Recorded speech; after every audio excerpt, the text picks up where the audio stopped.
ओम शांति। आज आम शुणा बाबांकर 8 अगस्ट 2026 महावाक्य। मिठे बच्चे शांत रहिबार स्वभाव बहुत भल। शांत स्वभावदारी बहुत मिठा होता। फालतू कथा कहवा अपेक्षा बरं न कहवा भल।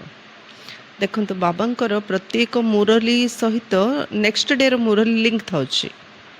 बाबा पहर दिन कौन कहले, जोग कर, निजर निजे परीक्षा कर, निजर स्वभाव निजे मिठा अच्छी ना नहीं चेक कर, निज सहित निजे प्रतिज्ञा कर जे मु केमती मोर स्वभाव मधुर करी।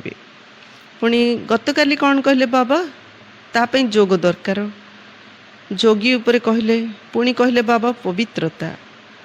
सत्यजुग स्वराज्यर आधार होची पवित्रता।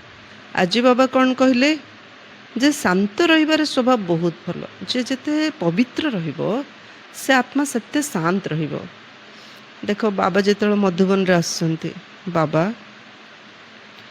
केते पूरा अधघंटाड़ी पिन ड्रॉप साइलेंट बाबा दृष्टि दौरान। तापर गोटे गोटे शब्द केते स्लो रे शांति रे कहउचंती। प्रत्येक शब्द बाबांकर मुरलीर समस्त आमे लिखि दउचु। गुलजार दादी जहाँ शरीर रे बाबा आसुंती, दादी मध्य केते शांत स्वभावर। दादींकर क्लास मध्य दादी बहुत कम कथा कहते। पवित्र आत्मा मान को बेसी कहिया पड़ेनी।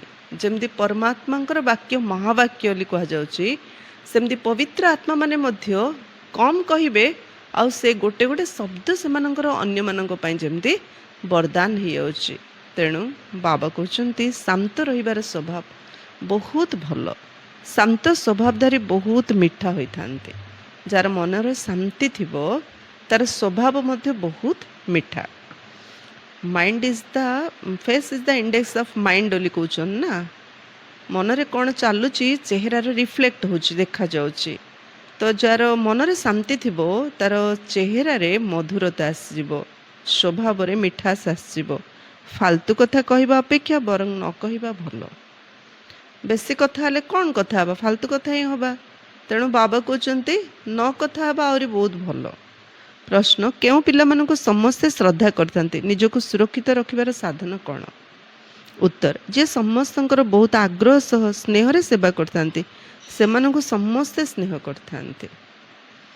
जे आग्रहर सहित काम तो समस्ते करूचु, किंतु जे आग्रहर सहित करिवो ताकू कहा जाउची सेवा। और सेमानंकु समस्ते स्नेह करथांते। तुमको केबे हेले भी सेवार अहंकार आसीबा अनुचित। एक तो आमे सेवा करिया बाध्य। सेवा कले पुण्यर खाता जमा हबो। सबदिन बाबा सेवा पई कहउचंती, तेणु करूचु। एक तो मजबूर रे करिबा जो द्वारा समस्त स्नेहर पात्र ही पारिनी। द्वितीय कला पर जेतल प्रशंसा मिलुची अहंकार आसी होची। तेणु बाबा कहले सेवा करी केबे अहंकार आसवा अनुचित। बाबांक द्वारा तुमको जो ज्ञान कस्तूरी मिली ताहा अन्य मानक देवा उचित।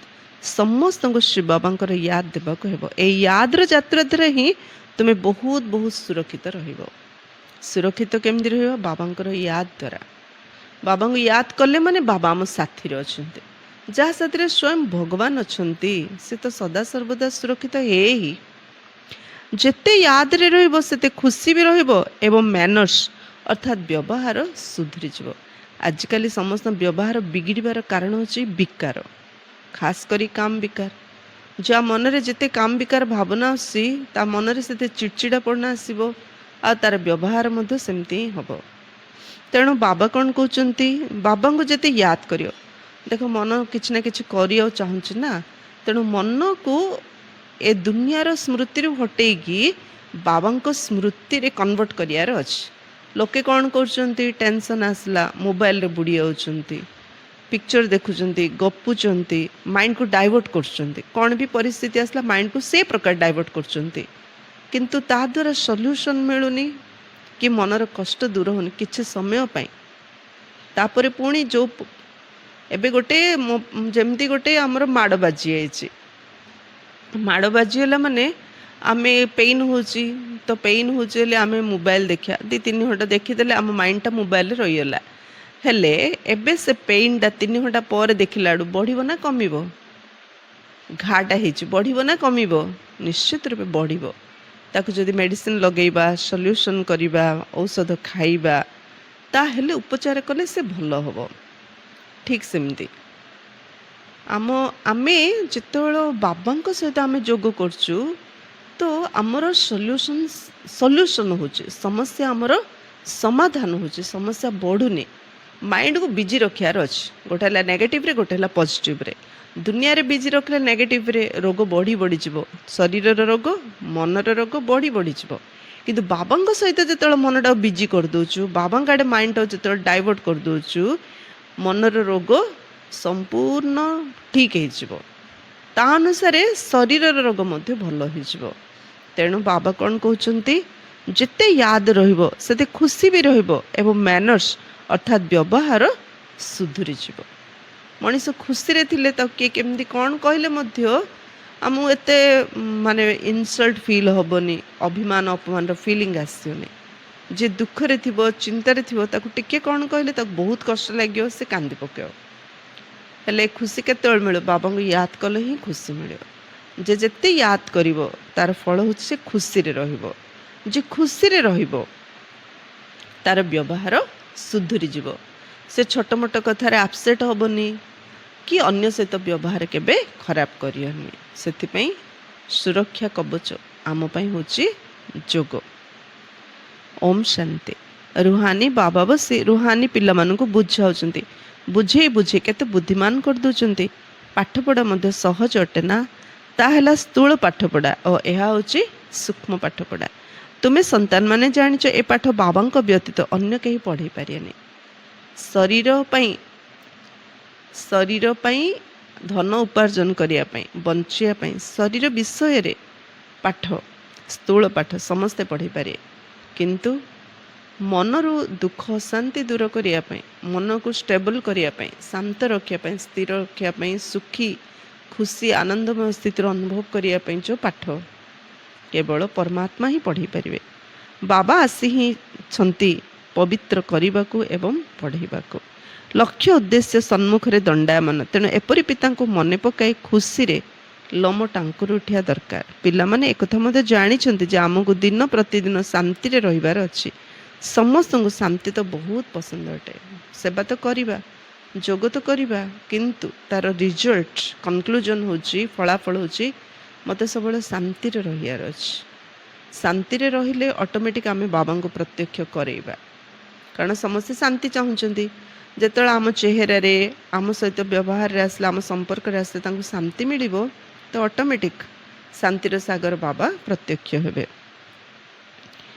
ସମସ୍ତଙ୍କୁ ଶାନ୍ତି ତ ବହୁତ ପସନ୍ଦ। ପ୍ରସିଦ୍ଧ ଲୋକମାନେ ଅଧିକ କଥା କୁହନ୍ତି ନାହିଁ କି ଜୋରରେ କଥାବାର୍ତ୍ତା କରନ୍ତି ନାହିଁ। ତୁମେମାନେ ବହୁତ ବଡ଼ ଲୋକ ହେଉଛ। ବାସ୍ତବରେ ଲୋକ କୁହାଯିବନି, ତୁମେମାନେ ତ ଦେବତା ହେଉଛ। ଦେବତାମାନେ ବହୁତ କମ୍ କଥା କହିଥାନ୍ତି। ତୁମକୁ ମଧ୍ୟ ଯଦି ଦେବତା ହେବାର ଅଛି, ତେବେ ବାଣୀ ପରିବର୍ତ୍ତେ ଚୁପ୍ ରହିବାର ଅଭ୍ୟାସ କର। ଦେବତା ହେବା ପାଇଁ ଆମେ ପୁରୁଷାର୍ଥ କରୁଛୁ ନା, ତ ଦେବତାମାନେ ବେଶୀ କଥା ହୁଅନ୍ତିନି। କିଏ ବେଶୀ ଭକ୍ତି କଲା, ଦେବତାମାନେ ଆସିବେ ଆଉ ବରଦାନ ଦେଇଦେବେ, ଚାଲିଯିବେ, ତଥାସ୍ତୁ ବାସ୍। ତ ବାବା କହିଲେ ଦେବତା ହେବାକୁ ଚାହୁଁଛ ନା, ତେଣୁ ଚୁପ୍ ରହିବାର ଅଭ୍ୟାସ କର। ଯେଉଁମାନେ ଶାନ୍ତିରେ ରହିଥାନ୍ତି ତାଙ୍କ ପାଇଁ ବିଚାର କରାଯାଏ ଯେ ସେମାନଙ୍କର ନିଜ ଉପରେ ଆଟେନସନ୍ ବା ଧ୍ୟାନ ଅଛି। ତୁମକୁ ଯେହେତୁ ଶାନ୍ତିଧାମ ଯିବାର ଅଛି, ତେଣୁ ବହୁତ ଧୀରେ କହିବା ଉଚିତ। ଯେ ଶାନ୍ତି ରହୁଛି ତ ବାବା ଜାଣୁଛନ୍ତି ଏ ପିଲାମାନେ ନିଜ ଉପରେ ସବୁବେଳେ ପୁରା ଆଟେନସନ୍ ଦେଉଛନ୍ତି। ଧୀରେ ଧୀରେ କଥା କହି ଶାନ୍ତିଧାମକୁ ଚାଲିଯିବାର ଅଛି। ଯେତେ ତୁମେ ଶାନ୍ତିରେ ରହିବ ସେତେ ଶାନ୍ତିର ଶକ୍ତି ପ୍ରବାହିତ କରିପାରିବ। ତୁମକୁ ବହୁତ ଶାନ୍ତିରେ ରହିବା ଉଚିତ। ଶାନ୍ତିରେ ରହିଲେ ଆମଠୁ ଶାନ୍ତିର ଶକ୍ତି ସାରା ବିଶ୍ୱରେ ଚତୁର୍ଦିଗରେ ଅଟୋମେଟିକ୍ ପ୍ରବାହିତ ହେବ। ତେଣୁ ବାବା କହିଲେ ତୁମକୁ ବହୁତ ଶାନ୍ତିରେ ରହିବା ଉଚିତ। ବଡ଼ ପାଟିରେ କଥାବାର୍ତ୍ତା କଲେ ଭଲ ଲାଗେନି। କ୍ରୋଧ କରିବା ମଧ୍ୟ ଭଲ ନୁହଁ। ପାଟିଟା ବଡ଼ କେତେବେଳେ ହେଉଛି, ସାଉଣ୍ଡ ଅଧିକ କେତେବେଳେ, ଯେତେବେଳେ ରାଗୁଛୁ ଆମର ସାଉଣ୍ଡଟା ଅଧିକ ହେଉଛି। ଏମିତି ଲାଗୁଛି ଯେମିତି ସମସ୍ତେ କାଲା। ଇଏ ମଣିଷ ଭିତରେ ଦୂରତା ନେଇ ହୃଦୟ ଭିତରେ ଦୂରତା ଆସିଯାଉଛି। ଯଦି ମଣିଷ ଭିତରେ ଦୂରତା, ହୃଦୟ ଭିତରେ ଯଦି ନିକଟତା ଥିବ, ତାହେଲେ ଦୂରରେ ରହିଲେ ମଧ୍ୟ ଧୀରେ କହିଲେ, ଇସାରା ଦେଲେ ବୁଝା ପଡ଼ିଯିବ। ତେଣୁ ବାବା କହୁଛନ୍ତି ଯେତେ ତୁମେ ଶାନ୍ତିରେ ରହିବ ସେତେ ଶାନ୍ତିର ଶକ୍ତି ପ୍ରବାହିତ କରିପାରିବ। ତୁମକୁ ବହୁତ ଶାନ୍ତି ରହିବା ଉଚିତ। ବଡ଼ ପାଟିରେ କଥାବାର୍ତ୍ତା କଲେ ଭଲ ଲାଗେନି, କ୍ରୋଧ କରିବା ମଧ୍ୟ ଭଲ ନୁହେଁ। ପିଲାମାନଙ୍କ ମଧ୍ୟରେ କୌଣସି ବି ବିକାର ରହିବା ଉଚିତ ନୁହେଁ। ଯାଞ୍ଚ କରିବା ଦରକାର, ମୁଁ କାହା ସହ ଲଢ଼େଇ ଝଗଡ଼ା କରୁନାହିଁ ତ। ବାବା ତ ବୁଝେଇଛନ୍ତି ଖରାପ କଥା ଶୁଣନି, ଖରାପ କଥା କୁହନି। ଯେଉଁ କଥା ତୁମକୁ ପସନ୍ଦ ନୁହେଁ ସେଇ ଖରାପ କଥାରୁ ତୁମକୁ ଦୂରେଇ ରହିବା ଉଚିତ। ତେବେ ଯାଇ ଦୁହିଁଙ୍କର ମୁଖ ବନ୍ଦ ରହିବ। ଆମକୁ ଯେଉଁ କଥା ପସନ୍ଦ ନାହିଁ କାହିଁକି ଆମେ ସେ କଥାକୁ ନେଇ ଅନ୍ୟ ସହିତ ଡିସ୍କସନ୍ କରିବା। ତାଠୁ ଆମେ ଯଦି ଦୂରେଇ ରହିବା, ଆମ ପାଟି ବନ୍ଦ ତା ପାଟି ବନ୍ଦ, ଦୁଇ ଜଣ ଯାହା ପାଟି ବନ୍ଦ ହେଇଯିବ। ପ୍ରତ୍ୟେକ କଥାରେ ଦୈବୀ ଗୁଣକୁ ଧାରଣ କରିବା ଉଚିତ, ଖାଲି ଯୋଗ କଲାବେଳେ ନାହିଁ। ପ୍ରତ୍ୟେକ କଥାରେ ଚେକ୍ କରିବା, ମୁଁ ଯେଉଁ ପ୍ରକାର କଥା ହେଉଛି ଏଇଟା ଦୈବୀ ଗୁଣ ଯୁକ୍ତ।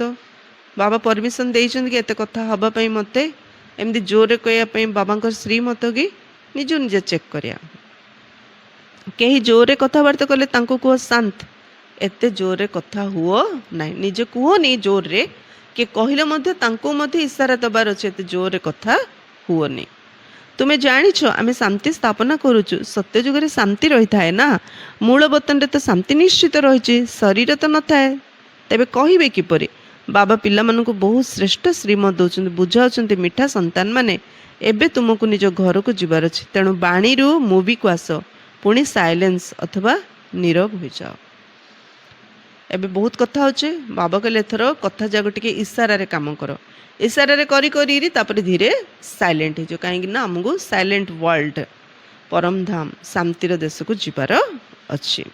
ଯିଏ ବି ଦେଖା ହେଉଛନ୍ତି ତାଙ୍କୁ ଏଇ ବାର୍ତ୍ତା ଦିଅ, ତୁମମାନେ ଯେତେ ନୀରବ ରହିବ ସେତେ ବୁଝିବେ ଯେ ଏମାନେ କେଉଁ ଧୁନରେ ଅଛନ୍ତି। ଶାନ୍ତ ରହିବାର ସ୍ୱଭାବ ବହୁତ ଭଲ। ଭଗବାନ ଉବାଚ, ନିଜେ ଭଗବାନ କହୁଛନ୍ତି ଶାନ୍ତ ରହିବାର ସ୍ୱଭାବ ବହୁତ ଭଲ। ଶାନ୍ତ ସ୍ୱଭାବ ଯୁକ୍ତ ବ୍ୟକ୍ତି ସମସ୍ତଙ୍କୁ ବହୁତ ମିଠା ଅର୍ଥାତ୍ ସ୍ନେହୀ ଲାଗିଥାନ୍ତି। ଫାଲତୁ କଥା କହିବା ଅପେକ୍ଷା ନ କହିବା ଭଲ। କିଏ ବି ମିଶିଲେ ଆମେ କ'ଣ ନା କ'ଣ କଥା ହେଉଥାଉଛୁ, କାହିଁକି? ଆମେ ଭାବୁଛୁ ଏଇଟା ହିଁ ଇଣ୍ଟରାକ୍ସନ୍। ତ ବାବା କହିଲେ ଏ ଇଣ୍ଟରାକ୍ସନ୍ରେ ଫାଲତୁ କଥା କହିବା ଅପେକ୍ଷା ସାଇଲେଣ୍ଟ ରୁହ, ଶାନ୍ତ ରୁହ, ଚୁପ୍ ରୁହ, ବହୁତ ଭଲ। ଆହୁରି ତୁମେ ସଚ୍ଚା ସଚ୍ଚା ପେଗମ୍ବର ଅର୍ଥାତ୍ ବାର୍ତ୍ତାବହ ଅଟ। ତୁମମାନଙ୍କର ସମସ୍ତଙ୍କ ଉପରେ ମେହର ଅର୍ଥାତ୍ କୃପା ରହିବା ଉଚିତ। କୃପା କରୁଥିବା ସନ୍ତାନମାନେ ବହୁତ ଶାନ୍ତିରେ ବାବାଙ୍କର ୟାଦରେ ରହିବେ। କେବଳ ବାର୍ତ୍ତା ଦେବାର ଅଛି ଯେ ଅବିନାଶୀ ବାବାଙ୍କୁ ୟାଦ କର, ତେବେ ଅବିନାଶୀ ସୁଖ ଶାନ୍ତି ମିଳିବ। ଲୌକିକ ପିତାଙ୍କ ପାଖରେ ବହୁତ ଧନ ଅଛି, ତେବେ ସନ୍ତାନକୁ ବହୁତ ବର୍ଷ ମିଳିବ ନା। ବେହଦ ବାବାଙ୍କ ପାଖରେ ତ ବିଶ୍ୱର ବାଦଶାହୀ ରହିଛି, ଯାହାକି ପ୍ରତି 5000 ବର୍ଷ ପରେ ତୁମକୁ ସେହି ବାଦଶାହୀ ମିଳୁଛି। ବାପାର ସମ୍ପତ୍ତି ପୁଅକୁ ମିଳିବ, ଯାହା ଥିବ ପୁଅକୁ ଦେବେ। ହେଲେ ଯେଉଁ ପୁଅ ଆଜ୍ଞାକାରୀ ହେଇଥିବ ବାପା ତ ସବୁ ଯାହା ସମ୍ପତ୍ତି ତାକୁ ଦେଇଦେବ। ଠିକ୍ ସେମିତି ଶିବ ବାବା ମୋତେ କ'ଣ ଡାଇରେକ୍ସନ୍ ଦେଉଛନ୍ତି, ବାବା ମୋତେ ବେହଦର ସମ୍ପତ୍ତି ଦେବେ, ତେଣୁ ତାଙ୍କର ଡାଇରେକ୍ସନ୍ରେ ଯଦି ଚାଲିବି ତାହେଲେ ତାଙ୍କର ସବୁ ସମ୍ପତ୍ତିର ମୁଁ ଅଧିକାରୀ ହେଇପାରିବି। ତୁମ ସନ୍ତାନମାନଙ୍କୁ ସମସ୍ତଙ୍କର ବହୁତ ଆଗ୍ରହ ସହ ସେବା କରିବାର ଅଛି। ପ୍ରତ୍ୟେକଙ୍କୁ ସେବା ଯୋଗ୍ୟ ହେବା ଉଚିତ। କିଏ ବି ଆସୁଛି ବେଶୀ ସେବା କରିଦେଉ ବୋଲି ଭାବିକି ବିରକ୍ତ ହେଇଯାଉଛି ନା। ଯିଏ ବି ଆସୁଛି, ଯେତେ ଲୋକଙ୍କ ସହିତ ଆମେ ମିଶୁଛନ୍ତି, ଯେତେ ଲୋକ ସମ୍ପର୍କରେ ଆସୁ, ଲକ୍ଷ୍ୟ ରଖିବା ସେବାଟା ସ୍ନେହରେ ମୁଁ କେମିତି କରିବି। ଯାହା ସହିତ ମିଶୁଛି ତା ସହିତ ମୁଁ କେମିତି ସ୍ନେହରେ ମିଶେ, ଏଇଟା ହିଁ ମୋର ସେବା। କେତେ କାମ ଅଛି, ଏମାନେ ପଳେଇ ଆସିଲେ ଏମିତି ଭାବିବାକୁ ହେବନି। ଆମେ ଯାହା ସହିତ ମିଶୁ, ଯେତେବେଳେ ମିଶୁ, ସେଇଟା ହିଁ ଆମ ପାଇଁ ସେବା। ତେଣୁ ସ୍ନେହର ସହିତ ମିଶିବା, ଆଗ୍ରହର ସହିତ ସେବା କରିବା, ପ୍ରତ୍ୟେକଙ୍କୁ ସେବା ଯୋଗ୍ୟ ହେବା ଉଚିତ। ଯିଏ ସମସ୍ତଙ୍କ ସେବା ବହୁ ସ୍ନେହର ସହିତ କରନ୍ତି ସେମାନଙ୍କୁ ସମସ୍ତେ ସ୍ନେହ କରିଥାନ୍ତି। କେବେ ହେଲେ ବି ସେବାର ଅହଙ୍କାର ଆସିବା ଅନୁଚିତ। ଅହଙ୍କାର ଆସିଲା ଆଉ ସ୍ନେହ ରୁହେନି, ସେ ବ୍ୟବହାର ବଦଳିଯାଏ। ତେଣୁ ବାବା କହୁଛନ୍ତି ସ୍ନେହରେ ସେବା କର, ସେବାର କେବେ ଅହଙ୍କାର ନ ଆସୁ। କାରଣ ଏ ସେବା କରିବା ବାଲା ପରମାତ୍ମା ଅଟନ୍ତି ନା, ଆମେ ତ ନିମିତ୍ତ ମାତ୍ର, ଇନଷ୍ଟ୍ରୁମେଣ୍ଟ ନା। ବାବାଙ୍କ ଦ୍ୱାରା ତୁମକୁ ଜ୍ଞାନର ଯେଉଁ କସ୍ତୁରୀ ମିଳିଛି ତାକୁ ଅନ୍ୟମାନଙ୍କୁ ଦେବା ଉଚିତ। ପରସ୍ପରକୁ ମନେ ପକାଇ ଦିଅ ଯେ ଶିବ ବାବା ମନେ ଅଛନ୍ତି ତ, ଏଥିରେ ଖୁସି ବି ମିଳିଥାଏ। ଯିଏ ମନେ ପକାଇ ଦେଉଛନ୍ତି ସେମାନଙ୍କୁ ଧନ୍ୟବାଦ ଦେବା ଦରକାର, ରାଗିବାକୁ ହେବନି। ଏମିତି କଥା ହେଉଥିବେ, ଶିବ ବାବା ୟାଦେ କହିଲେ ତାଙ୍କ କଥାଟା ଅଧା ରହିଗଲା ନା, ସେମାନେ ରାଗିବେ। ତ ବାବା କହିଲେ ଏକ ତ ନିଜ ମନେ ପକାଅ, ଦ୍ୱିତୀୟରେ ଅନ୍ୟ ବି ଯେତେବେଳେ ତମ ସହିତ କଥା ହେଉଛନ୍ତି ସେମାନଙ୍କୁ ମଧ୍ୟ କୁହ ଶିବ ବାବା ୟାଦେ। ଏକରେ ନିଜ ମନେ ପକାଇବା, ଦ୍ୱିତୀୟରେ ଯେତେବେଳେ ଅନ୍ୟ ଆମକୁ କହୁଛନ୍ତି ଶିବ ବାବା ୟାଦେ, ସେତେବେଳେ ଆମେ ରାଗିବାନି। କ'ଣ କରିବା ସେମାନଙ୍କୁ ଧନ୍ୟବାଦ ଦେବା ଦରକାର। ହଁ ଭଉଣୀ ଆପଣ ଧନ୍ୟବାଦ, ମୁଁ ଭୁଲି ଯାଇଥିଲି ଶିବ ବାବାଙ୍କୁ ୟାଦ କରିବାର ଅଛି। ୟାଦର ଯାତ୍ରାରେ ତୁମେ ସନ୍ତାନ ମାନେ ବହୁତ ବହୁତ ସୁରକ୍ଷିତ ରହ। କାହିଁକି ବାବା ୟାଦ କର। ଦେଖ ଚାରିଆଡ଼େ ବନ୍ୟା, ବାତ୍ୟା, ଯୁଦ୍ଧ, ଭୂମିକମ୍ପ, ଏବେ ସମସ୍ତେ ଆମେ ସାକ୍ଷୀ ହେଇକି ଏସବୁ ଦେଖୁଛନ୍ତି। ଆଜି ବି କେତେ କଣ୍ଟିନ୍ୟୁ ବର୍ଷା ଚାଲିଛି। ତ ଏ ସମୟରେ ସୁରକ୍ଷା ନିହାତି ଆବଶ୍ୟକ। ତେଣୁ କେବଳ ବାବାଙ୍କ ୟାଦ ହିଁ ଆମକୁ ସୁରକ୍ଷା ଦେଇପାରିବ। ସୁନାମି ଟାଇମ୍ର ଗୋଟେ ଭଉଣୀ ତାଙ୍କର ଅନୁଭବ କହୁଥିଲେ, ପାଣି ତ ଏଟ୍ ଏ ଟାଇମ୍ ଗୋଟେ ଫୋର୍ସରେ ଆସିଯାଉଛି ନା ପାଣି, କିଏ ଭାବି ନଥାଉଛି। ସେମାନେ ସମୁଦ୍ର କୂଳକୁ ଯାଇଥିଲେ ଚେନ୍ନାଇରେ, ଚେନ୍ନାଇ ନା ତାମିଲନାଡ଼ୁ, ଗୋଟେ ସମୁଦ୍ର କୂଳକୁ ଯାଇଥିଲେ, ପୁରା ଫ୍ୟାମିଲି ଯାଇଥିଲେ। ସେମାନେ ସମୁଦ୍ର କୂଳରେ ବୁଲୁଛନ୍ତି, ଏଟ୍ ଏ ଟାଇମ୍ ପାଣି ଫୁଲ୍ ଫୋର୍ସରେ ପଳେଇ ଆସିଲା। ସେ ଭଉଣୀ ବାବା ବୋଲି କହିଲା କ୍ଷଣି ସେ ଲହଡ଼ି ନେଇକିରି ସିଧା ଗୋଟେ ବିଲ୍ଡିଂ ଉପରେ ଛିଡ଼ା କରେଇଦେଲା। ବାକି ସମସ୍ତେ ତାଙ୍କ ଆଖି ସାମ୍ନାରେ ଭାସିକି ପଳେଇଲେ। ମାନେ ଆମେ ଯୋଗ କଲେ ଆମେ ସୁରକ୍ଷିତ ହେଇ ରହିବା। ଆମେ କାହାକୁ ମଧ୍ୟ ବଞ୍ଚେଇ ପାରିବାନି, ନା ବାପା, ନା ଭାଇ, ନା ଭଉଣୀ, ନା ଆମକୁ କିଏ ବଞ୍ଚେଇ ପାରିବ। ତେଣୁ ବାବା କହୁଛନ୍ତି ଯୋଗ ହିଁ ଆମକୁ ସୁରକ୍ଷା ରଖିପାରେ। ସେଥିପାଇଁ ବାବା କ'ଣ କହୁଛନ୍ତି, ପିଲାମାନଙ୍କୁ ମଧ୍ୟ ଶିଖାଅ ଘରେ ବାବାଙ୍କୁ ୟାଦ କର ବୋଲି। ନିଜେ ମଧ୍ୟ ବାବାଙ୍କୁ ୟାଦ କର। କଥା ଭାଷାରେ ଆମକୁ କ'ଣ ମିଳିବ? ସାରାଦିନ କଥା ଫାଲତୁ ଟାଇମ୍ ୱେଷ୍ଟ କରୁଛୁ, ଥିବା ଶକ୍ତି ନଷ୍ଟ କରୁଛୁ। ଯେତେ ଶାନ୍ତ ରହିବା, ଚୁପ୍ ରହିବା, ବାବାଙ୍କୁ ୟାଦ କରିବା, ସେତେ ଶକ୍ତି ନିଜ ଭିତରେ ଭରିବା। ନିଜ ସହିତ ଅନ୍ୟମାନଙ୍କ ଭିତରେ ମଧ୍ୟ ଆମେ ଶକ୍ତି ଭରିବା, ନିଜେ ସୁରକ୍ଷିତ ରହିବା, ଆମ ପରିବାରକୁ ମଧ୍ୟ ଆମେ ସୁରକ୍ଷିତ ରଖିପାରିବା। ତେଣୁ ବାବା କହୁଛନ୍ତି ୟାଦର ଯାତ୍ରାରେ ତୁମେ ସନ୍ତାନ ମାନେ ବହୁତ ବହୁତ ସୁରକ୍ଷିତ ରହିବ। ଯେତେ ୟାଦରେ ରହିବ ସେତେ ଖୁସି ରହିବ ଏବଂ ବ୍ୟବହାର ମଧ୍ୟ ସୁଧୁରି ଚାଲିବ। ତୁମକୁ ନିଜର କ୍ୟାରେକ୍ଟର ଅର୍ଥାତ୍ ଚରିତ୍ର ନିଶ୍ଚିତ ସୁଧାରିବା ଉଚିତ। ଆଗେ ଯେମିତି ଥିଲେ ସେମିତି ହବନି, ନିଜେ ଫିଲ୍ କରିବାର ଅଛି। ଅନ୍ୟମାନେ ମଧ୍ୟ ଆମକୁ ଦେଖି ଫିଲ୍ କରିବାକୁ ପଡ଼ିବ, ସତରେ କେତେ କଠୋର ଥିଲେ, ଏବେ ମୁଁ କେତେ ମଧୁର ହେଇଗଲି। ପ୍ରତ୍ୟେକ ନିଜର ମନକୁ ପଚାରନ୍ତୁ, ଆମର ସ୍ୱଭାବ ବହୁତ ମିଠା ତ? କେବେ ହେଲେ କାହାକୁ ନାରାଜ କରିନାହୁଁ ତ? ଏପରି ବାତାବରଣ କେବେ ହେଲେ ନ ହଉ ଯେ କେହି ନାରାଜ ହେଇଯାଉ, ଏପରି ଚେଷ୍ଟା କରିବାର ଅଛି। କାରଣ ତୁମେ ସନ୍ତାନ ମାନେ ବହୁତ ଉଚ୍ଚ ସେବାର ଅଛ। ତୁମକୁ ଏ ସାରା ମାଣ୍ଡୁଆ ଅର୍ଥାତ୍ ବିଶ୍ୱକୁ ଆଲୋକିତ କରିବାର ଅଛି। ଆମେ କେତେ ବଡ଼ ସେବାର ଅଛେ। ତେଣୁ ଆମର ରୋଲ୍ ପ୍ରତି ଆମକୁ ଆଟେନସନ୍ ଦେଇକି ସୋଲ୍ କନସିୟସନେସ୍ ରହିକି ଆମ ରୋଲ୍ ପ୍ଲେ କରିବାର ଅଛି। ଏପରି ଚେଷ୍ଟା କରିବାର ଅଛି କାରଣ ତୁମେ ସନ୍ତାନ ମାନେ ବହୁତ ଉଚ୍ଚ ସେବାର ଅଛ। ତୁମକୁ ଏ ସାରା ମାଣ୍ଡୁଆ ଅର୍ଥାତ୍ ବିଶ୍ୱକୁ ଆଲୋକିତ କରିବାର ଅଛି। ତୁମେ ଧରିତ୍ରୀର ଚୈତନ୍ୟ ତାରକାଟ। କୁହାଯାଏ ମଧ୍ୟ ନକ୍ଷତ୍ର ଦେବତା, ଆକାଶର ତାରକା ତ ଦେବତା ନୁହନ୍ତି ନା। ତୁମେ ତ ତାଠାରୁ ମହାନ ବଳବାନ ଅଟ, କାହିଁକିନା ତୁମେ ସାରା ବିଶ୍ୱକୁ ଆଲୋକିତ କରୁଛ। ତୁମେ ହିଁ ଦେବତା ହେବାକୁ ଯାଉଛ। ଯେପରି ଉପରେ ତାରକାମାନଙ୍କର ରିମଝିମ୍ ହେଉଛି, କେହି ତାରକା ବହୁତ ତେଜଆନ ତ କେହି କମ୍ ତେଜଆନ। ଆକାଶର ତାରା କିଏ ବହୁତ ସାଇନିଂ ତ କାହାର କମ୍ ସାଇନିଂ।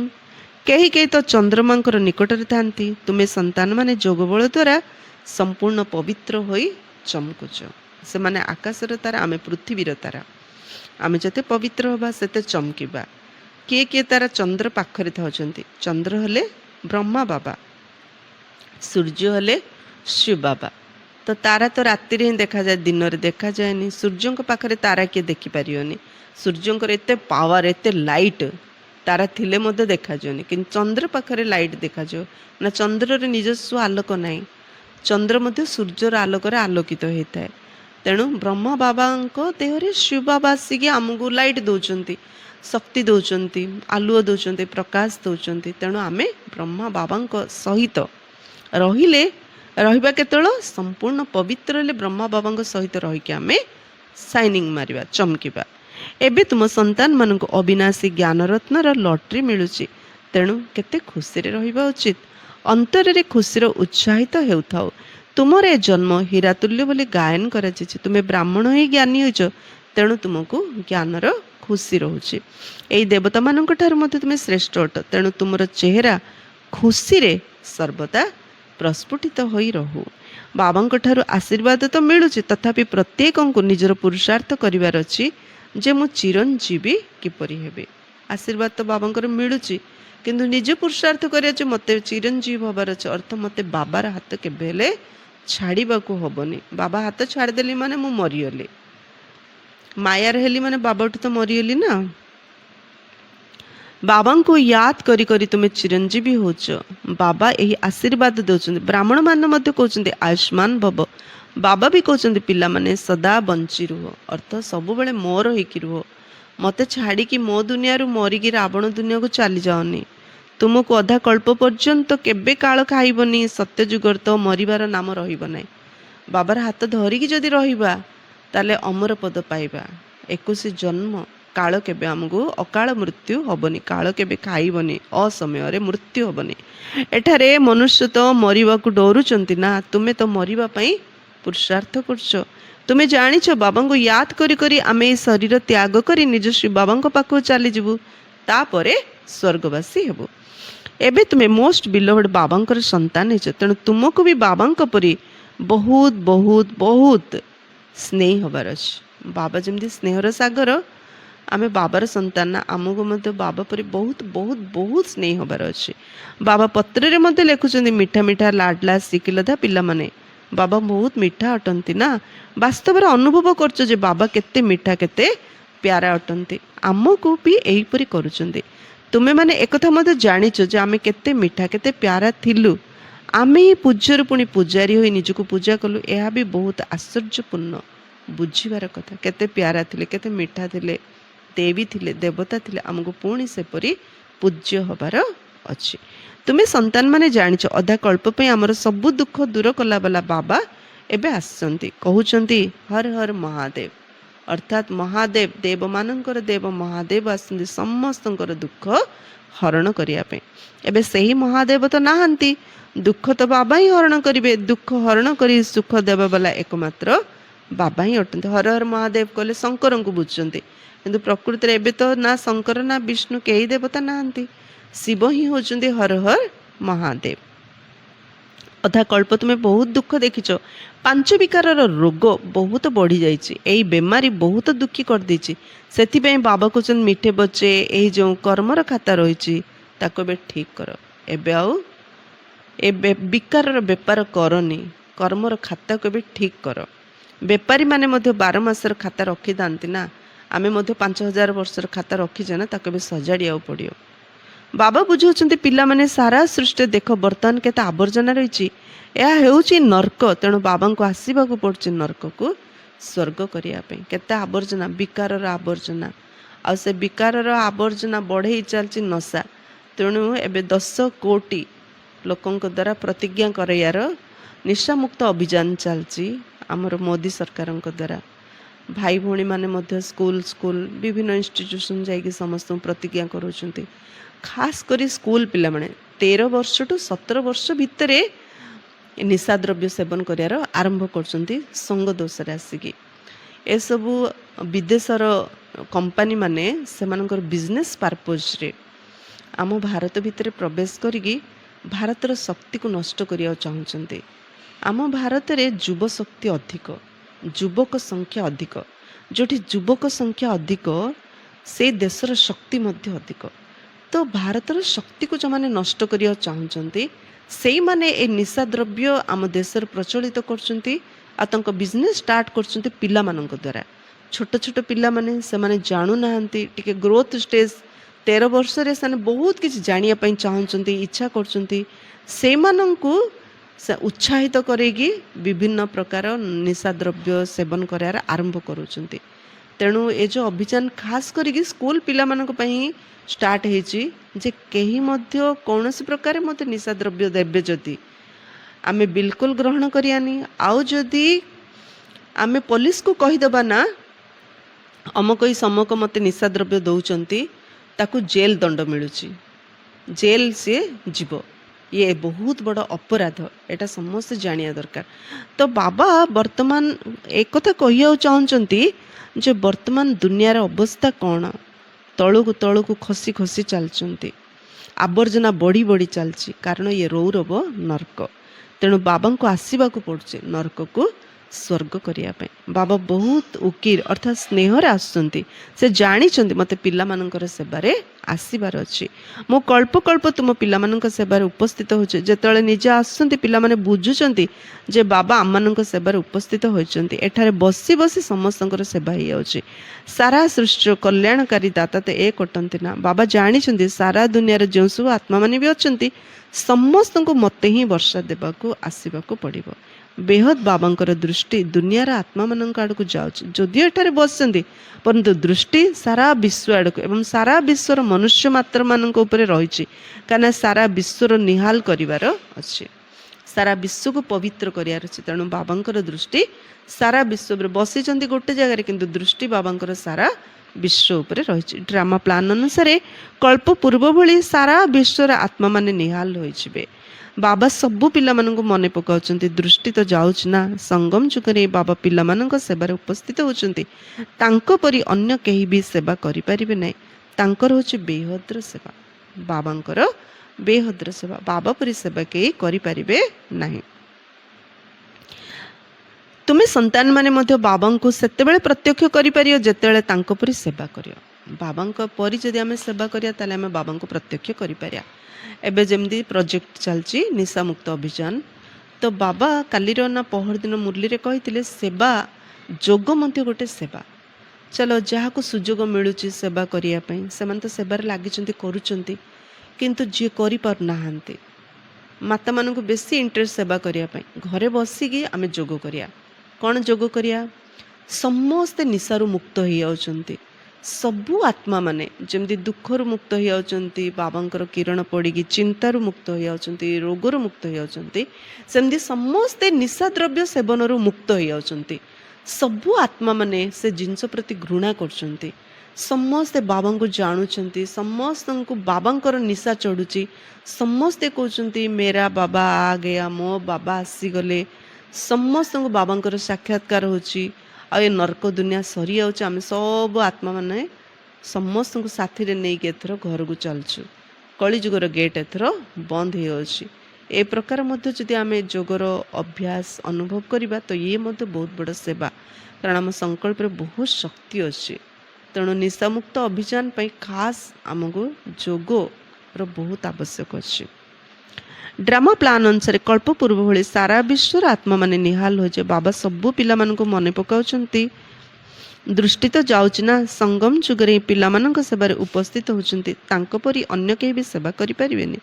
ତାଙ୍କର ହେଉଛି ବେହଦ୍ର ସେବା। ତୁମେ ସନ୍ତାନମାନେ ମଧ୍ୟ ବାବାଙ୍କୁ ସେତେବେଳେ ପ୍ରତ୍ୟକ୍ଷ କରିପାରିବ ଯେତେବେଳେ ତାଙ୍କ ପରି ସେବା କରିବ। ସେବାଧାରୀଙ୍କ ଫଳ ମଧ୍ୟ ବହୁତ ଉଚ୍ଚ ମିଳିଥାଏ। ଯେ ସେବା କରିବ ତାର ପୁଣ୍ୟର ଫଳ ବହୁତ ମିଳିବ ତାକୁ। ପିଲାମାନଙ୍କର ନିଶା ମଧ୍ୟ ରହୁଛି ଯେ ଆମେ ଶ୍ରୀମତ ଆଧାରରେ ସାରା ବିଶ୍ୱର ମନୁଷ୍ୟମାନଙ୍କୁ ସୁଖ ଦେଉଛୁ। ବାବା କହୁଛନ୍ତି ମିଠେ ବଚେ ଜ୍ଞାନ ରତ୍ନରେ ନିଜର ଝୋଲି ଖୁବ୍ ଭରପୁର କର। ଯେବେ ଭରିବାର ଅଛି, ଯେତେ ଭରିବାର ଅଛି ଭର, କାହିଁକିନା ଆଉ ବାବା ଆସିବେନି ନା ଆଉ କେବେ ଆମକୁ ସୁଯୋଗ ମିଳିବ। ତେଣୁ ଏବେ ଯେତେ ଭରିବାର ଅଛି ଭର। ନିଜର ସମୟ ବର୍ବାଦ କରନି। ବାବାଙ୍କ ୟାଦରେ ସମୟକୁ ସଫଳ କର। ଜ୍ଞାନକୁ ଝରିରେ ଭର ଆଉ ଯୋଗରେ ସମୟକୁ ସଫଳ କର। କାଲିର ମୁରଲୀରେ ମଧ୍ୟ ବାବା କ'ଣ କହିଥିଲେ ଯେ ମୁରଲୀ ଯେଉଁ ଜ୍ଞାନ ଶୁଣୁଛନ୍ତି, ମୁରଲୀ ଶୁଣୁଛନ୍ତି, ସେଥିରେ ମଧ୍ୟ 3 ପ୍ରକାର ଆତ୍ମା, ସତ, ରଜ, ତମ। ଯେମିତି ସତପ୍ରଧାନ ଆତ୍ମା ସେ ଜ୍ଞାନକୁ ଭଲ ଭାବରେ ଖୁସିରେ ଶୁଣୁଛନ୍ତି ଆଉ ନିଜ ଭିତରେ ଭରି ଭରି ଯାଉଛନ୍ତି। ଯେମିତି 3ଟା କଣ୍ଢେଇର ଆମେ ସବୁବେଳେ ଏକ୍ଜାମ୍ପଲ୍ ଦିଅନ୍ତି ଯେ 3ଟା କଣ୍ଢେଇ ଦେଖିବ ସେମ୍ କିନ୍ତୁ ରେଟ୍ ଡିଫରେଣ୍ଟ। ଯେ ବାବାଙ୍କର ଆମେ ସବୁ ବାବାଙ୍କର ବଗିଚାର ଗୋଟେ ଗୋଟେ, ଖେଳ ଘରର ଗୋଟେ ଗୋଟେ କୁଣ୍ଢେଇ ସହିତ ସମାନ। ତ ଯେତେ ଆମେ ଖୁସିରେ ଧ୍ୟାନ ଦେଇକି ମୁରଲୀ ଶୁଣୁଛେ ଚାତକ ପରି, ତାକୁ ଯେତେ ଜୀବନରେ ଧାରଣ କରୁଛୁ ତ ଆମର ମୂଲ୍ୟ ବଢ଼ିଯାଉଛି। ଆମେ ଶତପ୍ରଧାନ କୁଣ୍ଢେଇ, ଆମର ଭାବି ନିଅନ୍ତୁ ରେଟ୍ 5,000। ଆଉ ମାନେ ଯେମିତି ଜ୍ଞାନଟା ଯାଇକି ପେଟ ଭିତରେ ରହିଗଲା, ଧାରଣା କଲା। ଆଉ ଯେଉଁମାନେ ସେକେଣ୍ଡ ରଜ ପ୍ରଧାନ, ଗୋଟେ କାନରେ ଶୁଣିଲେ ଆର କାନରେ ଛାଡ଼ିଦେଲେ, ମାନେ ଅଳ୍ପ ଅଳ୍ପ ତାଙ୍କ ବୁଦ୍ଧିରେ ରହିଲା, ସେମାନେ ହେଲେ ରଜ ପ୍ରଧାନ। ମାନେ ଭାବ ସେ କୁଣ୍ଢେଇର ରେଟ୍ 500 ଟଙ୍କା। ଆଉ ଯେଉଁମାନେ ଶୁଣୁଛନ୍ତି ମାତ୍ର କାନର ଗୋଟେ ସାଇଡ଼୍, କାନ ଭିତରୁ ମଧ୍ୟ ଯାଉନି, ଏ ସାଇଡ଼୍ରୁ ଏଇଠୁ ହିଁ ବାହାରି ଯାଉଛି। ବାବା ପିଲା ହେଇଥିବେ କିନ୍ତୁ ଜ୍ଞାନ ଭିତରୁ ମୋଟେ ଯାଉନି, ସେମାନେ ହେଲେ ତମ ପ୍ରଧାନ କଣ୍ଢେଇ, ତାଙ୍କ ରେଟ୍ 5 ଟଙ୍କା। ତ ଯିଏ ଯେତେ ଭଲ ଭାବରେ ପଢ଼ିବ, ଯୋଗ କରିବ, ନିଜର ମୂଲ୍ୟ ସେତେ ଅଧିକ ବଢ଼େଇ ପାରିବ। ତେଣୁ ବାବା କହୁଛନ୍ତି ସେବାଧାରୀକୁ ଫଳ ମଧ୍ୟ ବହୁତ ଉଚ୍ଚ ମିଳିଥାଏ। ପିଲାମାନଙ୍କର ନିଶା ମଧ୍ୟ ଚଢ଼ୁଛି ଯେ ଆମେ ଶ୍ରୀମତ ଆଧାରରେ ସାରା ବିଶ୍ୱର ମନୁଷ୍ୟମାନଙ୍କୁ ସୁଖ ଦେଉଛୁ। ବାବା କହୁଛନ୍ତି ମିଠେ ପଛେ ଜ୍ଞାନରତ୍ନରେ ନିଜର ଝୋଲି ଖୁବ୍ ଭରପୁର କର, ଯେତେ ଭରିବାର ଅଛି ଭର, ନିଜ ସମୟ ବର୍ବାଦ କରନି। ବାବାଙ୍କ ୟାଦରେ ସମୟକୁ ସଫଳ କର। ଯେ ବେଶୀ କଥା ହେବ ନା ତାର କେବେ ଯୋଗ ଲାଗିବନି। ଯେ ଚୁପ୍ ରହିବ, ଶାନ୍ତ ରହିବ ନା, ଅନ୍ତର୍ମୁଖୀ ହେବ ନା, ତାର ଯୋଗ ନିଶ୍ଚୟ ଲାଗିବ। ତେଣୁ ଜ୍ଞାନ ଭରିଥିବା, ଅନ୍ତର୍ମୁଖୀ, ବାବା ସହିତ କଥା ହେଉଥିବା, ତାହେଲେ ଯୋଗ ଲାଗିବ। ଆଉ ତମ ପ୍ରଧାନ ବୁଦ୍ଧି ଯଦି ଜ୍ଞାନକୁ ଶୁଣିକି ନ ଶୁଣିଲା ପରି ରହିବା, ପରଚିନ୍ତନ ପରଦର୍ଶନ କରିବା, ତ ଯୋଗ ତ ଲାଗିବନି। ଯିଏ ଭଲ ଭାବରେ ଧାରଣା କରନ୍ତି ସେମାନେ ଅନ୍ୟମାନଙ୍କର ସେବା ମଧ୍ୟ ବହୁତ ଭଲ ଭାବରେ କରିପାରିବେ। ସମୟ ନଷ୍ଟ କରିବେ ନାହିଁ। ପୁରୁଷାର୍ଥ କରି ପିଲାମାନଙ୍କୁ ଅନ୍ତର୍ମୁଖୀ ହେବାର ଅଛି। ବେଶୀ କଥା ହେଲେ ମାନେ ବାହ୍ୟମୁଖୀ। ପୁରୁଷାର୍ଥ କରିବାର ଅଛି, ମୋତେ ଯେମିତି ହେଲେ ଅନ୍ତର୍ମୁଖୀ ରହିବାର ଅଛି। ୟା ପାଇଁ ମଧ୍ୟ ଆମକୁ ପୁରୁଷାର୍ଥ କରିବାର ଅଛି। ଏବେ ଅନ୍ତର ଆତ୍ମା ଅଟେ ନା, ଏହା ନିଶ୍ଚୟ କରିବାକୁ ହେବ ଯେ ଆମ ଆତ୍ମାମାନଙ୍କୁ ବାବା ବୁଝାଉଛନ୍ତି, ଭଉଣୀ ବୁଝାଉନାହାନ୍ତି, ଆମକୁ ବାବା ବୁଝୁଛନ୍ତି। ଏଇଟା ନିଶ୍ଚୟ କରିବାକୁ ପଡ଼ିବ। ନିଶ୍ଚୟ କଲେ ହିଁ ଜ୍ଞାନକୁ ଆମେ ଜୀବନରେ ଧାରଣା କରିପାରିବା। ନଥିଲେ ଆମେ ଭାବିବା ହଁ ଭଉଣୀ ଏତେ କଥା କହୁଛନ୍ତି ଯେ ଭଉଣୀ କେଉଁଠି ଧାରଣା କଲେ ନା କ'ଣ? ଏଇଟା କ'ଣ ଭଉଣୀଙ୍କର ଜ୍ଞାନ କି? ଏ ଜ୍ଞାନ ତ ବାବାଙ୍କର। ଭଉଣୀ ତ ବାବାଙ୍କର ପାଟି, ସେ ପାଟି ଭିତରୁ ଜ୍ଞାନ ତ ବାବା କହୁଛନ୍ତି ନା। ତେଣୁ ଯିଏ ଭଉଣୀ ଶୁଣାଉଛନ୍ତି, ଭାଇ ଶୁଣାଉଛନ୍ତି, ସେ ଭାଇ ଭଉଣୀ କି ସେ ଇନଷ୍ଟ୍ରୁମେଣ୍ଟକୁ ଦେଖିବାନି, କିନ୍ତୁ ଜ୍ଞାନ କାହାର? ବାବାଙ୍କର। ବାବା ଶୁଣାଉଛନ୍ତି ଯଦି ନିଶ୍ଚୟ ହେବ, ତାହେଲେ ଆମେ ନିଶ୍ଚିତ ରୂପେ ନିଜେ ଭଲ ଭାବରେ ଧାରଣା କରିପାରିବା। ନଥିଲେ ଯେଉଁ ବି ପଏଣ୍ଟ ଶୁଣିଥିବା ଆମେ ଭଉଣୀଙ୍କୁ କରେକ୍ସନ୍ କରିବାରେ ଲାଗିବା। ହେଲେ ଆମେ କ'ଣ ଭଉଣୀଙ୍କୁ କରେକ୍ସନ୍ କରିବା ପାଇଁ ଆଶ୍ରମକୁ ଆସିଛନ୍ତି? ଆମେ ତ ନିଜକୁ ବଦଳାଇବା ପାଇଁ, ସ୍ୱପୁରୁଷାର୍ଥ କରିବା ପାଇଁ ଆସିଛନ୍ତି ନା। ସେଇଥିପାଇଁ ବାବା କହୁଛନ୍ତି ନିଶ୍ଚୟ, ଯାହାକୁ ନିଶ୍ଚୟ ହେବ, ଯେ କଥା ବାବା ଶୁଣାଉଛନ୍ତି, ସେମାନେ ହିଁ ଧାରଣା କରିପାରିବେ। ତେଣୁ ଏହା ନିଶ୍ଚୟ କରିବାକୁ ହେବ ଯେ ଆମ ଆତ୍ମାମାନଙ୍କୁ ବାବା ବୁଝାଉଛନ୍ତି। ସଲ୍ କନସିୟସ୍ ଅର୍ଥାତ୍ ଆତ୍ମ ଅଭିମାନୀ ହୋଇ ରହିବା ହିଁ ପ୍ରକୃତ ଅନ୍ତର୍ମୁଖୀ। ଅନ୍ତର୍ମୁଖୀ ହେବା ଅର୍ଥ ଆତ୍ମ ଅଭିମାନୀ ହୋଇ ରହିବା, ଇଏ ହେଉଛି ପ୍ରକୃତ ଅନ୍ତର୍ମୁଖୀ ହେବା।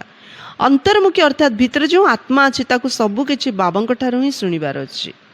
ବାବା ସ୍ନେହରେ ବାରମ୍ବାର ବୁଝାଉଛନ୍ତି। ମାତା ପିତା ଅନ୍ୟ ସବୁ ଭଲ ଭଲ ଅନନ୍ୟ ବଡ଼ ଭାଇ ଭଉଣୀମାନେ ଅଛନ୍ତି ଯେଉଁମାନେ କି ଭଲ ସେବା କରୁଛନ୍ତି, ତାଙ୍କଠାରୁ ଶିଖ। ଅନ୍ତରରେ ଏହା ନିଶ୍ଚୟ କର ଯେ ଆମକୁ ଫାଲତୁରେ ସମୟ ନଷ୍ଟ କରିବାର ନାହିଁ। ଫାଲତୁ କଥା ହେଇକିରି ମୋତେ ସମୟ ନଷ୍ଟ କରିବାର ନାହିଁ, ଏଇଟା ଅନ୍ତରରୁ ଶିଖିବାର ଅଛି। ଶରୀର ନିର୍ବାହ ବି କରିବାର ଅଛି, ନିଜର ରଚନାକୁ ବି ଦେଖିବାର ଅଛି, ରୋଜଗାର ମଧ୍ୟ କରିବା, ପରିବାର ମଧ୍ୟ ପୋଷିବା, କେବଳ ମମତ୍ୱ ରଖିବାର ନାହିଁ। ସବୁ କରିବା, ମାତ୍ର ବୁଦ୍ଧିର ମୋହ କେବଳ ବାବାଙ୍କ ସହିତ ରଖିବା। ମମତ୍ୱ ରଖିଲେ କ୍ଷତି ହେଇଯିବ। ଶରୀରଧାରୀ ସହିତ ଯଦି ମମତ୍ୱ ରଖିବା ତାହେଲେ ଆମର କ୍ଷତି ନିଶ୍ଚୟ ହେବ। ଆଜି ଜଣେ ଭଉଣୀ କହୁଥିଲା ତାଙ୍କ ଆଈ କେବେଠୁ ମଲେଣି, କିନ୍ତୁ ଏବେ ଯାଇ ତା ନାତି ନାତୁଣୀ ଦେହରେ ଆସି ମଧ୍ୟ କହୁଛନ୍ତି ମୋର ନାତି ବାହା ହେଲା, ମୁଁ ଦେଖିପାରିଲିନି, ମୁଁ ବଞ୍ଚିଥିଲେ ମୁଁ କେତେ ଖୁସିରେ ରହିଥାନ୍ତି, କେତେ ମଜା କରିଥାନ୍ତି। ଦେଖ ମୋହ ରଖିଲେ 2 ପିଢ଼ି 3 ପିଢ଼ି ହେଇଗଲେ ମୋତେ ଭୂତ ପ୍ରେତ ହେଇକି ବୁଲୁଥିବ, ତାକୁ ଶରୀର ମିଳିବନି, ତାହେଲେ କି ସୁଖ ମିଳିବ? ସେ ଆଈର ଆତ୍ମାଟାକୁ କ'ଣ ଘରେ ରଖିଏ? କିଛି ନାହିଁ। ସେ ଭୂତଟାକୁ କିଏ ଡାକିବ? କିଛି ନାହିଁ। ଖାଲି ଦେଖି ଦେଖି କଷ୍ଟ ପାଉଥିବ। ନା ସେ ଏକୁଳକୁ ଗଲା ନା ସେ କୂଳକୁ ଗଲା। ସେଥିପାଇଁ ବାବା କହୁଛନ୍ତି ଏ ଶରୀରଧାରୀମାନଙ୍କ ସହିତ କୌଣସି ପ୍ରକାର ମୋହ ରଖନି। ମମତ୍ୱ ରଖିଲେ ଏମିତି ହିଁ କ୍ଷତି ହେବ। ଏକ ବାବାଙ୍କ ଠାରେ ମମତ୍ୱ ରଖ। ତୁମେ ଏଠାରେ ବାବାଙ୍କ ସମ୍ମୁଖରେ ଅଛ, ଆତ୍ମା ଓ ପରମାତ୍ମା ସମ୍ମୁଖରେ ଅଛନ୍ତି। କାହିଁକି ନା ଏଠାରେ ସ୍ୱୟଂ ବାବା ଆତ୍ମାମାନଙ୍କୁ ପଢ଼ାଉଛନ୍ତି। ସେଠାରେ ଆତ୍ମାମାନେ ଆତ୍ମାମାନଙ୍କୁ ପଢ଼ାଉଛନ୍ତି। ଦୁନିଆରେ ମଣିଷ ମଣିଷକୁ ପଢ଼ଉଛି, ଆତ୍ମା ଆତ୍ମାମାନଙ୍କୁ ପଢ଼ାଉଛନ୍ତି, କିନ୍ତୁ ଏଇଠି ଆତ୍ମାମାନଙ୍କୁ ପରମାତ୍ମା ପଢ଼ାଉଛନ୍ତି। ଏସବୁ କଥା ତୁମ ସନ୍ତାନମାନଙ୍କ ମଧ୍ୟରେ ଚିନ୍ତନ ମନ୍ଥନ ହେବା ଉଚିତ। ବିଦ୍ୟାର୍ଥୀମାନଙ୍କ ବୁଦ୍ଧିରେ ସାରା ଦିନ ପାଠପଢ଼ା ମନେ ରହିଥାଏ ନା, ତୁମର ବୁଦ୍ଧିରେ ବି ସାରା ପାଠପଢ଼ା ହିଁ ରହିଛି। ଏହା ଆତ୍ମିକ ପାଠପଢ଼ା ଅଟେ। ଭଲ ବିଦ୍ୟାର୍ଥୀ ସର୍ବଦା ଏକାନ୍ତରେ ଯାଇ ପାଠ ପଢ଼ନ୍ତି। ଯେ ଭଲ ଷ୍ଟୁଡେଣ୍ଟ ସେ ଏକାନ୍ତରେ ବସି ପାଠ ପଢ଼ିବ। ତ ଆମେ ବାବାଙ୍କର ଷ୍ଟୁଡେଣ୍ଟ ନା, ତେଣୁ ଅନ୍ତର୍ମୁଖୀ ହେଇକି ବାବା ଯେଉଁ ପାଠ ପଢ଼ାଉଛନ୍ତି ତାକୁ ଚିନ୍ତନ ମନ୍ଥନ କରିବାର ଅଛି।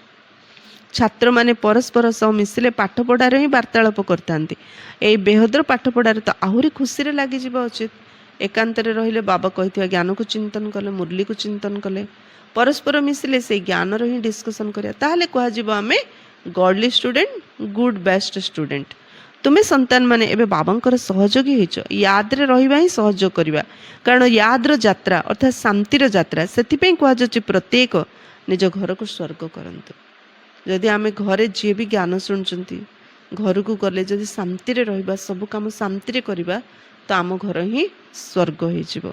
ପ୍ରତ୍ୟେକଙ୍କ ବୁଦ୍ଧିରେ ଅଲ୍ ଫର୍ ବେ ବାବା ଏବଂ ବର୍ଷା ଅଛି। ବାବା ଅର୍ଥାତ୍ ଅଲ୍ପଙ୍କୁ ୟାଦ କଲେ ବାଦଶାହୀ ମିଳିବ। ଆଉ କିଛି କରିବାର ନାହିଁ, କେବଳ ନିଜକୁ ଆତ୍ମା ମନେକରି ବାବାଙ୍କୁ ୟାଦ କର, ତେବେ ରାଜତ୍ୱ ତୁମର। ବାବା କିଛି କଷ୍ଟ କାମ ଦେଉନାହାନ୍ତି। ବାବା କହିଲେ କିଛି କରନି, ନିଜକୁ ଆତ୍ମା ଭାବି ବାବାଙ୍କୁ ୟାଦ କର, ଦେଖିବ 21 ଜନ୍ମ ତୁମେ ରାଜାପଦ ପାଇବ। ତୁମେ ସନ୍ତାନମାନେ ସମସ୍ତଙ୍କୁ ଏହି ବାର୍ତ୍ତା ଦେଇ ଚାଲ କି ବାବାଙ୍କୁ ୟାଦ କର, ତେବେ ସ୍ୱର୍ଗର ରାଜତ୍ୱ ମିଳିବ। ଏହି ବାର୍ତ୍ତା ସମସ୍ତଙ୍କୁ ଦିଅ, ବାବାଙ୍କୁ ୟାଦ କର, ତୁମେ ସ୍ୱର୍ଗର ରାଜତ୍ୱ ମିଳିବ। ତାଠୁ ବଡ଼ ପଦ ସଂସାରରେ କିଛି ନାହିଁ। ଆଚ୍ଛା, मीठे मीठे सिकिलधे बच्चों प्रति माता पिता बाप दादा का याद प्यार और गुड मॉर्निंग। रूहानी बाप की रूहानी बच्चों को नमस्ते। हम रूहानी बच्चों की रूहानी बाप दादा को याद प्यार गुड मॉर्निंग और नमस्ते नमस्ते नमस्ते। धारणा पई मुख्य सारांश नंबर 1, बाबांको याद रे निज समय आबाद अर्थात सफल करिबा अछि। बाबांको याद कले माने आम समय सफल हैला। এই অমূল্য সময় কেউଠି ବି বরবাদ করনি। ফালতু কথা হয়ে নিজ টাইম কেবে ওয়েস্ট করনি। পুরুষার্থ করি অন্তর্মুখী অর্থাৎ সোল কনସିୟସ୍ ହୋଇ ରହିବା ଦରକାର। সোল ମରିଗଲେ ଯେମିତି ମଢ଼ଟାକୁ ହଲଚଲ କଲେ ହଲଚଲ ହବନି, ପାଟି ତ ଖୋଲି କଥା ହେବାର ଦୂରର କଥା, ହାତ ଗୋଡ଼ ବି ହଲିବନି। ସେମିତି ବାବା କ'ଣ କଲେ, ପୁରୁଷାର୍ଥ କରି ଅନ୍ତର୍ମୁଖୀ ହୁଅ, ପୁରା সোল କନସିୟସନେସ୍ ହୁଅ, ଅଶରୀରୀ ହେବାର ଅଭ୍ୟାସ କର, ଆତ୍ମିକ ସ୍ଥିତିରେ ଆତ୍ମିକ ନଶାରେ ରୁହ। ସେକେଣ୍ଡ, ଏବେ ଆମେ ଦେବତାମାନଙ୍କ ଠାରୁ ବି ଶ୍ରେଷ୍ଠ ବ୍ରାହ୍ମଣ ଅଟୁ। ଏବେ ବାବାଙ୍କ ଦ୍ୱାରା ଅବିନାଶୀ ଜ୍ଞାନରତ୍ନର ଲଟେରୀ ମିଳିଛି। ଜ୍ଞାନୀ ହୋଇଛ ତ ଚେହେରା ସଦା ଖୁସିରେ ହର୍ଷିତ ହୋଇ ରହୁ, ଅନ୍ତରରେ ଖୁସିରେ ଉଛୁଳି ଉଠୁଥାଉ। ଆମେ ଦେବତାମାନଙ୍କ ଠାରୁ ମଧ୍ୟ ଶ୍ରେଷ୍ଠ ବ୍ରାହ୍ମଣ ନା। ଏବେ ବାବାଙ୍କ ଦ୍ୱାରା ଅବିନାଶୀ ଜ୍ଞାନରତ୍ନର ଆମକୁ ଲଟେରୀ ମିଳୁଛି, ଆମେ ଜ୍ଞାନୀ ହେଲେ ତ ଜ୍ଞାନୀର ଚେହେରାରେ ସବୁବେଳେ ହସ ଦେଖାଯିବାର ଅଛି, ଅନ୍ତରରେ ଖୁସିରେ ଉଛୁଳି ଉଠୁଥାଉ ଅନ୍ତର ମନ। ବରଦାନ, କାହିଁକି ଯାହା ଖୋଜୁଥିଲେ ଆମେ ତାହା ପାଇଗଲେ, ଯାହା ପାଇବାକୁ ଥିଲା ତାହା ପାଇଗଲେ, ଆଉ ତ ପାଇବାକୁ କିଛି ନାହିଁ। ତେଣୁ ଯେ ସନ୍ତୁଷ୍ଟ, ଯେ ସର୍ବପ୍ରାପ୍ତି ସମ୍ପୂର୍ଣ୍ଣ, ସେ ସବୁବେଳେ ଖୁସିରେ ରହିବେ। ବରଦାନ, ସଂକଳ୍ପର ମହାଦାନ ଦ୍ୱାରା ପ୍ରତ୍ୟେକ ସଂକଳ୍ପର ସିଦ୍ଧି ପ୍ରାପ୍ତ କରୁଥିବା ମାଷ୍ଟର ସର୍ବଶକ୍ତିମାନ ଭବ। ଯେଉଁ ପିଲାମାନେ ମନର ସଂକଳ୍ପ ଦ୍ୱାରା ଶକ୍ତି ଗୁଡ଼ିକୁ ଦାନ କରିଥାନ୍ତି, ସେମାନଙ୍କୁ ମାଷ୍ଟର ସର୍ବଶକ୍ତିମାନର ବରଦାନ ପ୍ରାପ୍ତ ହୋଇଥାଏ। କାହିଁକିନା ମନର ସଂକଳ୍ପ ଦ୍ୱାରା ଶକ୍ତି ଗୁଡ଼ିକର ଦାନ କରିବା ଦ୍ୱାରା ସଂକଳ୍ପରେ ଏତେ ମାତ୍ରାରେ ଶକ୍ତି ଜମା ହୋଇଯାଏ, ଯାହାକି ପ୍ରତ୍ୟେକ ସଂକଳ୍ପରେ ସିଦ୍ଧି ପ୍ରାପ୍ତ ହୋଇଥାଏ। ମନର ସଂକଳ୍ପ ଦ୍ୱାରା ଶକ୍ତି ଗୁଡ଼ିକର ଦାନ କରିବା ଦ୍ୱାରା ସଂକଳ୍ପରେ ଏତେ ମାତ୍ରାରେ ଶକ୍ତି ଜମା ହୋଇଯାଏ, ଯାହାକି ପ୍ରତ୍ୟେକ ସଂକଳ୍ପରେ ସିଦ୍ଧି ପ୍ରାପ୍ତ ହୋଇଯାଏ। ସଂକଳ୍ପ କଲେ ସିଦ୍ଧି ପ୍ରାପ୍ତ ହୋଇଯାଏ, ମନରେ ଏତେ ଶକ୍ତି ଅଛି। ମୋତେ ଡକ୍ଟର ହଂସା ଭଉଣୀଙ୍କର କଥାଟି ମନେ ପଡ଼ୁଛି। ସେ ଆମେରିକାରେ ସେଣ୍ଟରରେ ରୁହନ୍ତି। ତାଙ୍କର ଅନୁଭବ କହୁଥିଲେ, ସିଏ ଜଣେ କ୍ୟାନ୍ସର ସ୍ପେଶାଲିଷ୍ଟ। ତ ନୂଆ ନୂଆରେ ଯେତେବେଳେ ଡକ୍ଟର ହେଲେ, ଷ୍ଟାର୍ଟିଂରେ ତାଙ୍କୁ ଗୋଟେ ଡେଲିଭରି କେସ୍ ପଡ଼ିଲା। ସେ ଡେଲିଭରି କଲେ, ଫାଷ୍ଟ ଗୋଟେ ଛୁଆ ବାହାରିଲା, ତାପରେ ଆଉ ଗୋଟେ ଛୁଆ ବାହାରିଲା, ତାପରେ ଆଉ ଗୋଟେ ଛୁଆ, 3ଟା ଛୁଆ ବାହାରିଲା ବେଳୁ ସେ ମାଆର ଅବସ୍ଥା ପୁରା ଢିଲା, ଯେମିତି ମରିଗଲା, ସତରେ ସେ ମରିଗଲା। ତ ସିଏ କ'ଣ କଲେ, ନର୍ସକୁ ପଠେଇଲେ, କହିଲେ ବଡ଼ ଡକ୍ଟରକୁ ଡାକ ବୋଲି କହିଲେ। ବଡ଼ ଡକ୍ଟର ଆସିଲେ, ସେ ଦେଖିଲେ ମରିଗଲେଣି ଇଏ। ହଂସା ଭଉଣୀ ମନେ ମନେ ବାବାଙ୍କୁ କହିଲେ, ବାବା 3ଟା ପିଲା ଅନାଥ ହେଇଯିବେ, ମାଆଟା ମରିଗଲେ, ଏମାନେ ବଞ୍ଚିବେ କେମିତି, ଚଳିବେ କେମିତି, ଏମାନଙ୍କୁ କିଏ ରଖିବ, କ'ଣ କରିବ ବାବା, ଇଏ ବଞ୍ଚିଗଲେ କେତେ ଭଲ ହେଇଥାନ୍ତା। ବାସ୍ ଏତିକି ସଂକଳ୍ପ କରିଦେଲେ। ସେ ତାଙ୍କ ରୁମ୍କୁ ପଳେଇଲେ ରେଷ୍ଟ ନେବା ପାଇଁ। ଅଳ୍ପ ସମୟ ପରେ ନର୍ସ ଗଲେ ଡାକିବା ପାଇଁ ତାଙ୍କୁ। କହିଲେ କ'ଣ ହେଲା ନା ଦିଦି ସେ ବଞ୍ଚିଗଲେ, ଆପଣ ଆସନ୍ତୁ। ସେ ଆଶ୍ଚର୍ଯ୍ୟ ହେଲେ, ଦେଖିଲେ, କିନ୍ତୁ ଯିଏ ବଞ୍ଚିଗଲା ସେ ତାଙ୍କୁ ଘୃଣା କରୁଛି। ମାନେ ଆମର ହଂସା ଭଉଣୀ, ଡକ୍ଟର ହଂସା ଭଉଣୀଙ୍କୁ ସେ କହୁଛି, ମୁଁ ତୁମ ମୁହଁ ଦେଖିବାକୁ ଚାହୁଁନି, ତୁମ ମୋ ପାଖରୁ ପଳ, ମୁଁ ତୁମକୁ ଘୃଣା କରୁଛି। ସେ ପଳେଇ ଆସିଲା, କ'ଣ କରିବେ। କିନ୍ତୁ ସେ ନର୍ସଟା ତାଙ୍କୁ ବୁଝେଇଲା, ସେ ତୁ କେତେ କ୍ରୁଏଲ୍, କେତେ ଦୁଷ୍ଟ, ସେ କେତେ ଭଲ, ସେ ତୁମକୁ ଡେଲିଭରି କଲେ, ଆଉ ତୁମର ଏତେ ଭଲରେ କଲେ, ତମେ ତାଙ୍କୁ ଘୃଣା କରୁଛ, କ'ଣ ପାଇଁ ଏମିତି ଘୃଣା କରୁଛ। ତ ସେ କହିଲେ, ମୁଁ ନା ଯେତେବେଳେ ଶରୀରରୁ ଡିଟାଚ୍ ହେଇଗଲି, ମୁଁ ଗଡ୍ ଫାଦର ଭଗବାନଙ୍କର କୋଳକୁ ପଳେଇଲି। ମୋତେ ବହୁତ ଶାନ୍ତି ଲାଗୁଥିଲା, ଆରାମ ଲାଗୁଥିଲା, ଖୁସି ଲାଗୁଥିଲା। ସେତେବେଳେ ଇଏ ଯେମିତି ସଂକଳ୍ପ କଲେ ନା ଭଗବାନ ଆଙ୍କର ତିନିଟା ଛୁଆ ଅନାଥ ହେଇଛି, ଆଙ୍କୁ ବଞ୍ଚେଇ ଦିଅ। ବାସ୍ ୟାଙ୍କର କଥା ଯେମିତି ଭଗବାନଙ୍କ ପାଖରେ ପହଞ୍ଚିଗଲା। ଭଗବାନ ମୋତେ କହିଲେ ଏ ତିନିଟା ଛୁଆକୁ ତମେ ବଡ଼ କରିଦିଅ, ତମର କର୍ତ୍ତବ୍ୟ ଶେଷ କରିଦିଅ, ତାପରେ ମୁଁ ତ ଅଛି ନା, ତମର କର୍ତ୍ତବ୍ୟ ସାରିକି ତମେ ମୋ ପାଖକୁ ଆସିଯାଅ। ତ ମୋତେ କେତେ ଶାନ୍ତି ଲାଗୁଥିଲା ଏତିକି ସମୟ। ବାସ୍ ଆର ସଂକଳ୍ପ ଯୋଗୁଁ ମୁଁ ତଳକୁ ପଳେଇ ଆସିଲି। ଦେଖ ଦିଦି କହିଲେ ଆକ୍ଚୁଆଲି ସାଧାରଣରେ ମୁଁ ଏମିତି ହିଁ ସଂକଳ୍ପ କଲି, କିନ୍ତୁ ଆମେ ଯେଉଁ ବି ସଂକଳ୍ପ କରୁଛେ ଭଗବାନଙ୍କ ପାଖରେ ପହଞ୍ଚୁଛି, ଆଉ ପ୍ରାକ୍ଟିକାଲ ରିଜଲ୍ଟ କ'ଣ ଆସୁଛି ଦେଖନ୍ତୁ। ତେଣୁ ବାବା କହୁଛନ୍ତି ସଂକଳ୍ପ ଶ୍ରେଷ୍ଠ ହେଲେ ସଂକଳ୍ପ ସିଦ୍ଧି ସ୍ୱରୂପ ହେଇଯାଉଛି। ସେମାନେ ନିଜର ସଂକଳ୍ପକୁ ଯେଉଁଠାରେ ଇଚ୍ଛା ସେଠାରେ ଗୋଟିଏ ସେକେଣ୍ଡ ଭିତରେ ସ୍ଥିତ କରିପାରିବେ, କାରଣ ସଂକଳ୍ପ ଗୁଡ଼ିକ ସେମାନଙ୍କର ଅଧୀନରେ ରହିଥାନ୍ତି। ସେମାନେ ନିଜର ସଂକଳ୍ପ ଗୁଡ଼ିକ ଉପରେ ବିଜୟ ହୋଇଥିବା କାରଣରୁ ଚଞ୍ଚଳ ସଂକଳ୍ପ ବାଲାଙ୍କୁ ମଧ୍ୟ କିଛି ସମୟ ପାଇଁ ଅଚଳ ବା ଶାନ୍ତ କରିଦେଇପାରିବେ।